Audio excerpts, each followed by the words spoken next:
नमस्कार. आज मस्त आपण बिर्याणी बनवून खाऊ, मस्त राहू. त्यासाठी आपण काही साहित्य आपल्याला लागेल. तर बिर्याणीसाठी लागणारं साहित्य: चिकन, बासमती तांदूळ, तेल, कांदा, टमाटो, हिरवी मिरची, तिखट, बिर्याणी मसाला आणि मीठ, दही लागेल. मस्त चिकन धुवून घ्यायचं, त्यामध्ये असं दही ॲड करायचं, हळद टाकून घ्यायची त्यामध्ये. त्यानंतर मस्त चवीनुसार मीठ टाकून घ्यायचं. मीठ टाकल्याच्या नंतर त्यासोबत आपल्याला धना पावडर पण ॲड करायचा आहे. असं चमच्यावर धना पावडर टाकून त्यामध्ये व्यवस्थित टाकून घ्यायचे. थोडीशी मिरची, हिरवी मिरची बारीक कापून टाकायची. त्यानंतर कोथिंबीर टाकल्याच्या नंतर चवीसाठी आपल्याला एक थोडंसं कापून पुदिना पत्ता टाकायचा आणि पुदिना पत्ता टाकून चमचा घेऊन आपल्याला व्यवस्थित मिक्स करायचं. हे सर्व एकजीव करून त्याला मस्त असं दही आणि याच्यामुळे पाणी सुटतं, मिठामुळे. गॅस पेटवून घ्यायचं आणि पातेलं ठेवायचं आहे आपल्याला तांदूळ शिजवण्यासाठी. तर पाणी टाकून घेऊन पातेल्यामध्ये आपल्याला तेजपत्ता टाकायचा आहे थोडासा आणि खडा मसाला टाकून त्यामध्ये मस्त मीठ टाकून घ्यायचं. मीठ टाकल्याच्या नंतर पाणी उकळून घ्यायचं.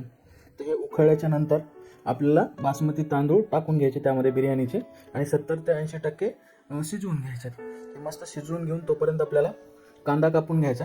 कांदा आणि टमाटो बारीक बारीक असा उभा कापून घ्यायचा आणि कापून झाल्याच्या नंतर कढई घेऊन कढईमध्ये असं चांगल्या प्रकारे भाजून घ्यायचं आहे लाल होईपर्यंत.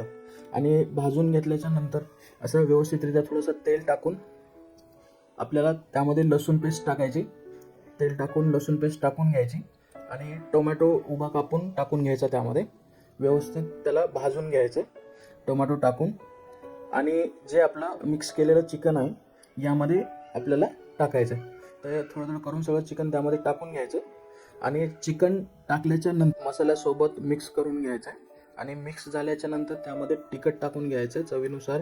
तिखट टाकून झाल्याच्या नंतर त्यामध्ये मिक्स करून घ्यायचं आणि आपल्याला काही बिर्याणी मसाला पण त्यामध्ये ॲड करायचा आहे, जे चिकन आणि मसाल्यामध्ये.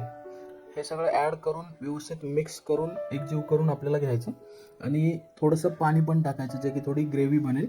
थोडी कोथिंबीर ॲड करून घ्यायची वरतून. आता अशा प्रकारे आपलं मस्त मसाला ग्रेव्ही तयार झालेलं आहे. यामध्ये आपल्याला वरतून लेप लावून टाकायचा आपल्याला जो शिजवलेला तांदूळ आहे त्याचा. तर अशा प्रकारे वरतून मस्त असा भात टाकून घ्यायचा आणि एक 10-15 मिनिटं वाफवून द्यायचं. तर अशा प्रकारे आपली मस्तपैकी चवदार अशी बिर्याणी तयार झालेली आहे. प्लेट घ्यायची, मस्त बिर्याणी आपल्याला आता खायला तयार झालेली आहे, टेस्टी एकदम. यासोबत रायता पण आपल्याला मस्त खायला घ्यायचा आहे. रायताचा व्हिडिओ पण बनवलेला आहे, त्याची लिंक मी डिस्क्रिप्शनमध्ये दिलेली आहे.